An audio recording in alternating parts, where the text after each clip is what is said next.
Crystal Playfair, physical therapist with the Calgary Catholic School Division.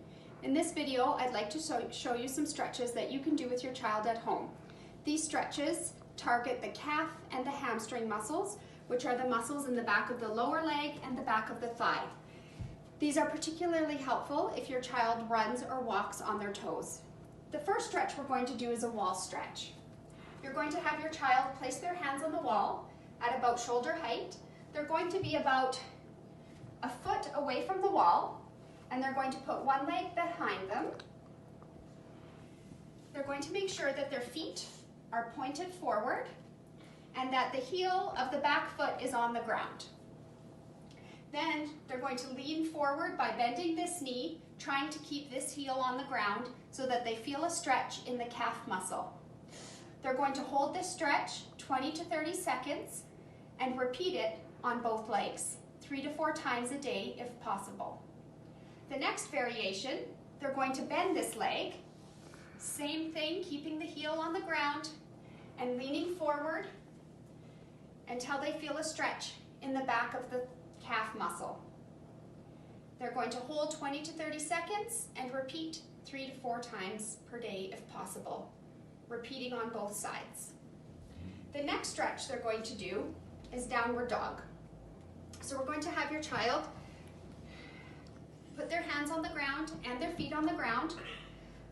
They're going to have their feet about shoulder width apart, heels on the ground, legs are straight, and they have their fingers pointed forward. They're holding this position 20 to 30 seconds, repeating 3 to 4 times a day if possible. You can also make sure your child relaxes their head and they're not looking upward when they're doing it, so that they don't strain their neck. The next stretch we're going to do is a crouch.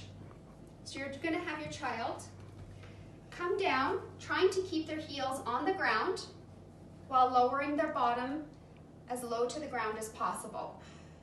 If this is difficult for your child and they have a hard time maintaining their balance, you can offer some support to them, or they could use a wall for support as well. Again, they're holding 20 to 30 seconds and repeating 3 to 4 times a day if possible. The next stretch we're going to do is a hamstring stretch, which is the back of the thigh muscle. We're going to have your child sit with their legs stretched out. They're going to bend one leg in. Yeah. This leg isn't turned outward or inward. The toes are pointed up and the knee is pointed up. And then your child is going to reach forward with their hands as far as they can, holding this position 20 to 30 seconds, repeating 3 to 4 times per day if possible. Also repeating on the other leg. The next variation is a straddle stretch. So you're going to have your child sit with their legs stretched out to the sides. Their leg isn't rotated inward or outward. The toes are pointed up and the knee is pointed up. And then you're going to have your child walk their hands forward until they feel a stretch in the back of the leg or on the inside of the thigh. They're holding 20 to 30 seconds and repeating 3 to 4 times a day if possible. I hope you enjoyed these stretches, and if you have any questions, please do not hesitate to reach out to your physical therapist. Thank you.